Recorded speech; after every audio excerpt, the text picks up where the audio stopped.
भगवान कृष्ण ने वत्सासुर नाम के दैत्य का वध किया। ये बछड़े का रूप धारण करके आया था। सावधान, आज भी हमारे आपके बीच में तमाम राक्षस देश बदल कर घूम रहे हैं। ऐसे राक्षसों को हम पहचान नहीं पाते हैं, बहुत मुश्किल है इनको पहचानना। वो टीका भी लगाएंगे, वो कलावा भी बांधेंगे अपने हाथ पर, वो अपना नाम भी बदल करके हमारे नाम के हिसाब से नाम भी रख लेते हैं। फिर हमारे बहन बेटियों को अपने प्रेम के जाल में फंसा करके, और मालूम है हमारी बहन बेटियां इतनी नासमझ नादान, आगे पीछे कुछ विचार नहीं करती हैं। जिस माँ बाप ने पाल पोस करके 18-20 साल तक एक एक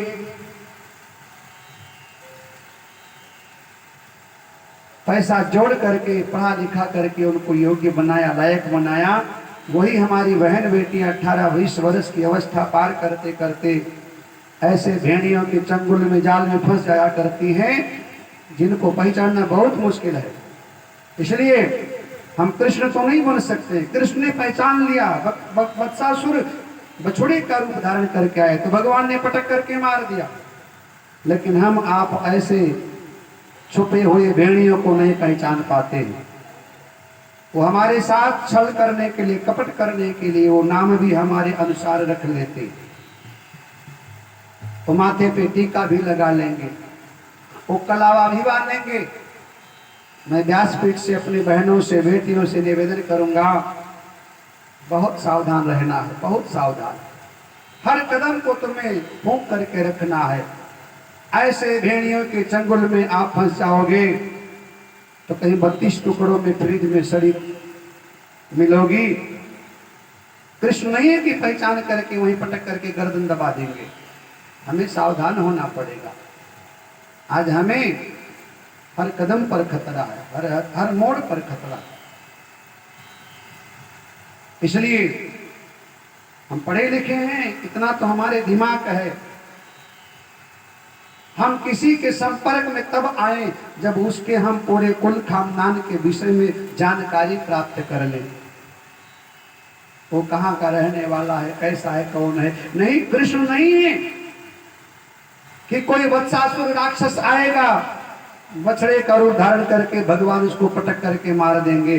हमें खुद सचेत होना पड़ेगा, हमें खुद सावधान होना पड़ेगा। हम ऐसे राक्षसों के जाल में कहीं ना फंस जाएं कि जहां हमको 32 खंड में, फ्रीज में काट करके वो हमारे अस्तित्व को मिटा दें।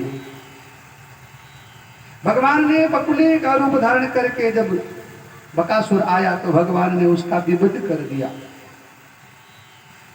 भागवत कथा केवल कथा नहीं बल्कि हमें जीने का एक तरीका बताती है। हमारा दिनचर्या कैसे होना चाहिए, हमें किस रास्ते पर चलना चाहिए, हमें सावधानी कहाँ कहाँ बरतनी है।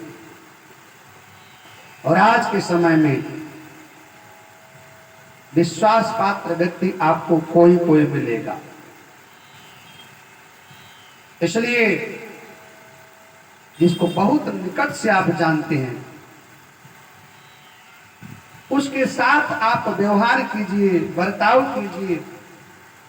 नहीं तो फेसबुक की दोस्ती, व्हाट्सएप की दोस्ती, मीडिया के माध्यम से हुई दोस्ती, 2-4-10 दिन के अंदर हुई दोस्ती, ये दोस्ती आपके हित में कभी नहीं हो सकती है। भागवत कथा का दर्शन है। हमें आज के समय में खुद अपनी रक्षा के लिए हमें सजग होना पड़ेगा, सचेत होना पड़ेगा। और इस सनातन धर्म की जिम्मेदारी पुरुषों से ज्यादा हमारे महिलाओं के कंधों पर है। हमारी बहन बेटियां सावधान हो जाएं तो कोई भेड़िया हमारे ऊपर उंगली नहीं उठा सकता। ऐसा कोई माहौल तुम्हें दिखाई पड़े, ऐसा कोई नजारा दिखाई पड़े हलक में हाथ डाल करके उसके प्राण को हरण कर लेना चाहिए। ये कृष्ण की नीति है, ये कृष्ण का दर्शन है। कृष्ण केवल बंसी ही नहीं बजाता है, आवश्यकता पड़ने पर वो सुदर्शन चक्र लेकर के और कंस का गर्दन काटने भी संकोच नहीं करता है। राम मर्यादा पुरुषोत्तम कहलाए, लेकिन जब कोई सुपनखा आई भारतीय संस्कृति यानी सीता के